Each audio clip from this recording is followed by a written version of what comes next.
मनुष्य के सारे संबंधों का आधार है अपेक्षा। पति कैसा हो जो मेरा जीवन सुख और सुविधा से भर दे। पत्नी कैसी हो जो सदैव मेरे प्रति समर्पित रहे। संतान कैसी हो जो मेरी सेवा करे, मेरा आदेश माने।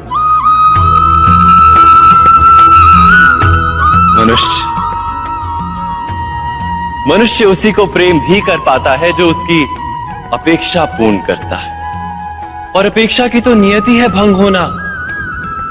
कैसे? क्योंकि अपेक्षा मनुष्य के मस्तिष्क में जन्म लेती है। कोई अन्य व्यक्ति उसकी अपेक्षाओं के बारे में जान ही नहीं पाता।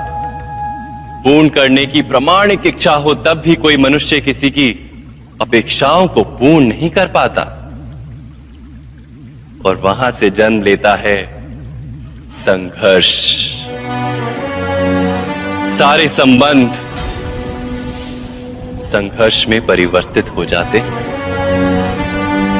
पर मनुष्य अपेक्षा को संबंध का आधार ना बनाए और स्वीकार करे केवल संबंध का आधार, तो क्या ये जीवन स्वयमेव सुख और शांति से नहीं भर जाएगा? स्वयं विचार कीजिएगा।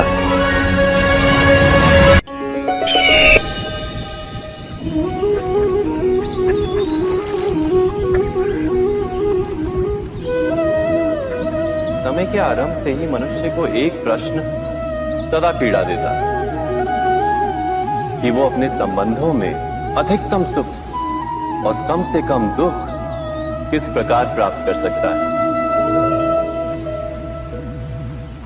क्या आपके सारे संबंधों ने आपको संपूर्ण संतोष दिया है? विचार कीजिए। हमारा जीवन संबंधों पर आधारित है।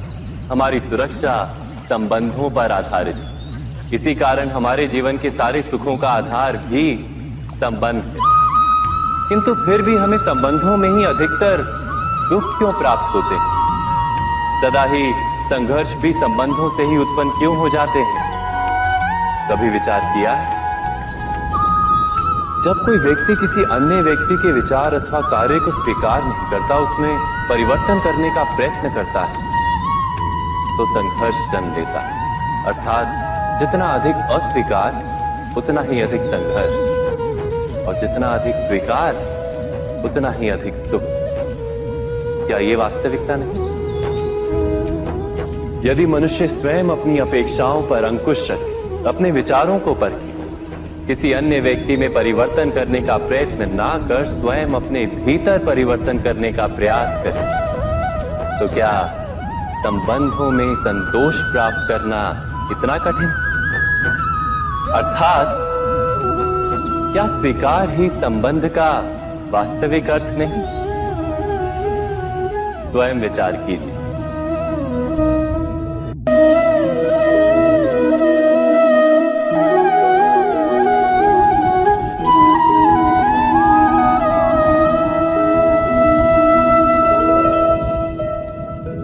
जब किसी व्यक्ति को किसी घटना में अन्याय का अनुभव होता है, तो वो घटना उसके अंतर को झकझोर देती है। समस्त जगत उसे अपना शत्रु प्रतीत होता है।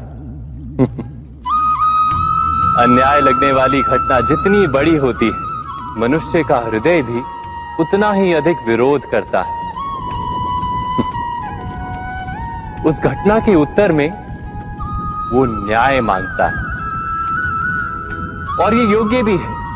वास्तव में समाज में किसी भी प्रकार का अन्याय व्यक्ति की आस्था और विश्वास का नाश है। किंतु ये न्याय क्या है? न्याय का अर्थ क्या है? अन्याय करने वाले को अपने कार्य पर पश्चाताप हो और अन्याय भुगतने वाले के मन में फिर से विश्वास जगे समाज के प्रति। इतना ही अर्थ है ना न्याय का। किंतु जिसके हृदय में धर्म नहीं होता, वो न्याय को छोड़कर वैर और प्रतिशोध को अपनाता है। हिंसा के बदले प्रतिहिंसा की भावना लेकर चलता है। स्वयं भोगी हुई पीड़ा से कहीं अधिक पीड़ा देने का प्रयत्न करता है, और इस मार्ग पर चलते अन्याय को भुगतने वाला स्वयं अन्याय करने लगता है। शीघ्र ही वो अपराधी बन जाता है, अर्थात न्याय और प्रतिशोध के बीच बहुत कम अंतर होता है, और इसी अंतर का नाम है धर्म। क्या ये सत्य नहीं? स्वयं विचार कीजिए। दो व्यक्ति जब निकट आते हैं तो एक दूसरे के लिए सीमाएं और मर्यादाएं निर्मित करने का प्रयत्न अवश्य करते हैं। हम यदि सारे संबंधों पर विचार करें तो देखेंगे कि इन सारे संबंधों का आधार यही सीमाएं हैं जो हम दूसरों के लिए निर्मित करते हैं, और यदि अनजाने में भी कोई अन्य व्यक्ति इन सीमाओं को तोड़ता है तो उसी क्षण हमारा हृदय क्रोध से भर जाता है। इन सीमाओं का वास्तविक रूप क्या है? क्या हमने कभी विचार किया? सीमाओं के द्वारा हम दूसरे व्यक्ति को निर्णय करने की अनुमति नहीं देते, अपना निर्णय उस व्यक्ति पर थोपते, अर्थात किसी की स्वतंत्रता का अस्वीकार करते हैं। और जब स्वतंत्रता का अस्वीकार किया जाता है तो उसका हृदय दुख से भर जाता है, और जब वो सीमाओं को तोड़ता है तो हमारा हृदय क्रोध से भर जाता है। क्या ऐसा नहीं होता?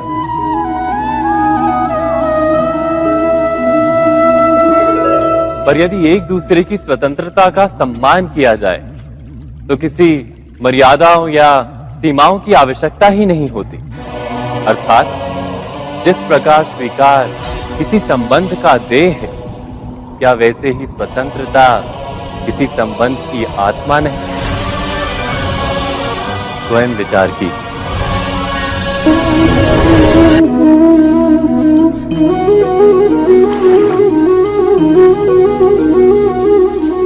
पिता सदा ही अपने संतान के सुख की कामना करते हैं, उनके भविष्य की चिंता करते रहते हैं। इसी कारणवश सदा ही अपने संतानों के भविष्य का मार्ग स्वयं निश्चित करने का प्रयत्न करते रहते हैं। जिस मार्ग पर पिता स्वयं चला है, जिस मार्ग के कंकर पत्थर को स्वयं देखा है, मार्ग की छाया, मार्ग की धूप को स्वयं जाना है, उसी मार्ग पर उसका पुत्र भी चले, यही इच्छा रहती है हर पिता की। निसंदेह उत्तम भावना है ये, किंतु 3 प्रश्नों के ऊपर विचार करना हम भूल ही जाते हैं। कौन से प्रश्न? प्रथम प्रश्न, क्या समय के साथ प्रत्येक मार्ग बदल नहीं जाते? क्या समय सदा ही नई चुनौतियों को लेकर नहीं आता? तो फिर बीते हुए समय के अनुभव नई पीढ़ी को किस प्रकार लाभ दे सकते हैं? दूसरा प्रश्न, क्या प्रत्येक संतान अपने माता पिता की छवि होता है? हाँ, संतानों को संस्कार तो अवश्य माता पिता देते हैं, किंतु भीतर की क्षमता तो ईश्वर देते हैं।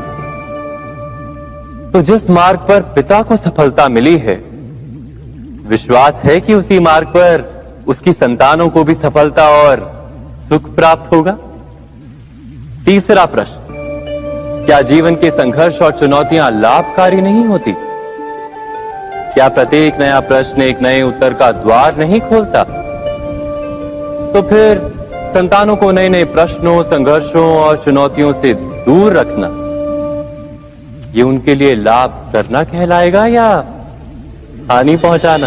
अर्थात जिस प्रकार संतान के भविष्य का निर्माण करने के बदले उसके चरित्र का निर्माण करना श्रेष्ठ है, वैसे संतानों के जीवन का मार्ग निश्चित करने के बदले उन्हें नए संघर्षों के साथ जूझने के लिए मनोबल व ज्ञान देना अधिक लाभदायक नहीं होगा?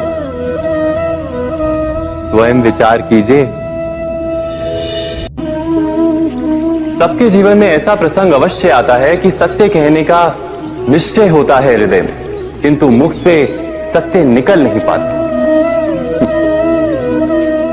कोई भय मन को घेर लेता है, किसी घटना अथवा प्रसंग के बारे में बात करना या फिर स्वयं से कोई भूल हो जाए उसके बारे में कुछ बोलना, क्या ये सत्य है? नहीं, ये तो केवल तथ्य है। अर्थात जैसा हुआ था वैसा केवल बोल देना सामान्य सी बात है। किंतु कभी कभी उस तथ्य को बोलते हुए भी भय लगता है। कदाचित किसी दूसरे की भावनाओं का विचार आता है मन, दूसरे को दुख होगा ये भय भी शब्दों को रोकता है। तो ये सत्य क्या है? क्या हमने कभी विचार किया है? जब भय रहते हुए भी कोई तथ्य बोलता है तो वो सत्य कहलाता है। वास्तव में सत्य कुछ और नहीं, केवल निर्भयता का दूसरा नाम है। और निर्भय होने का कोई समय नहीं होता, क्योंकि निर्भयता आत्मा का स्वभाव है। अर्थात क्या प्रत्येक क्षण सत्य बोलने का क्षण नहीं होता?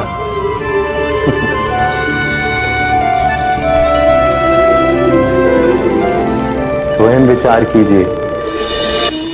जब भी किसी की आशा और इच्छा भंग होती है तो उसका हृदय क्रोध से भर जाता है। जिस व्यक्ति को वो अपना अपराधी समझता है उसे दंड देने का प्रयत्न करता है। पर क्या हमारी इच्छा या आशा का भंग होना क्या सदा ही किसी का अपराध होता है? इच्छाओं के अपूर्ण रहने के तो कई कारण हो सकते हैं। कुछ तो संजोग के कारण अधूरी रह जाती हैं और कुछ नियति के कारण। और कभी कभी इच्छाओं का स्वरूप ही ऐसा होता है कि वो पूर्ण नहीं हो पाती। बिना परिस्थिति पर विचार किए किसी को अपराधी मान लेना न्याय नहीं, प्रतिशोध है। न्याय का आधार तो दया है, करुणा है, और प्रतिशोध का आधार क्रोध, अहंकार। अर्थात हृदय में करुणा धारण किए बिना किसी के अपराध के विषय में विचार करना, किसी को दंड देना, क्या अपने आप में ही अन्याय नहीं? स्वयं विचार कीजिए।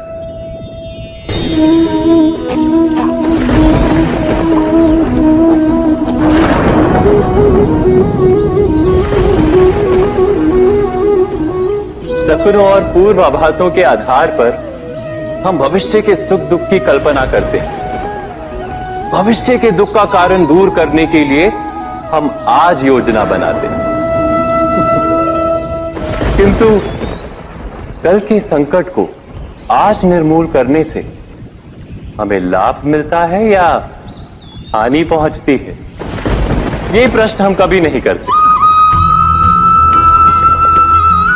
सत्य तो ये है कि संकट और उसका निवारण साथ जनते हैं, व्यक्ति के लिए भी और सृष्टि के लिए भी।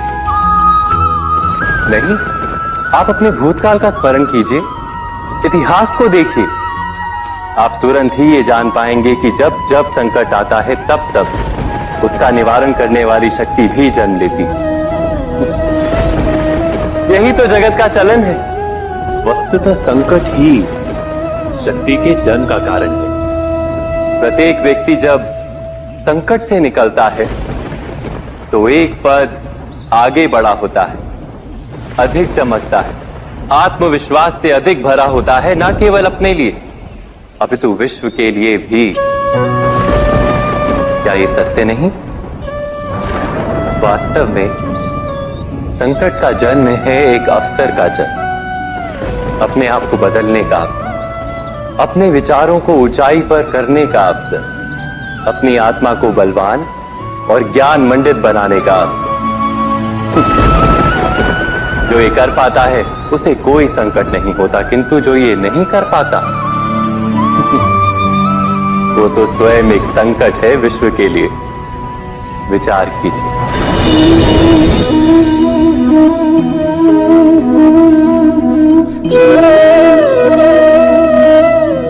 परंपरा में धर्म बसता है और परंपराएं ही धर्म को संभालने का कार्य करती हैं, ये सत्य है। पर क्या केवल परंपरा ही धर्म है? विचार कीजिए। सत्य तो यह है कि जिस प्रकार पाषाण में शिल्प होता है, उसी प्रकार परंपरा में धर्म होता है। इस पत्थर में शिल्प है, ये पत्थर शिल्प नहीं। शिल्प को उजागर करने के लिए उसे तोड़ना पड़ता है, अनावश्यक भागों को दूर करना पड़ता है।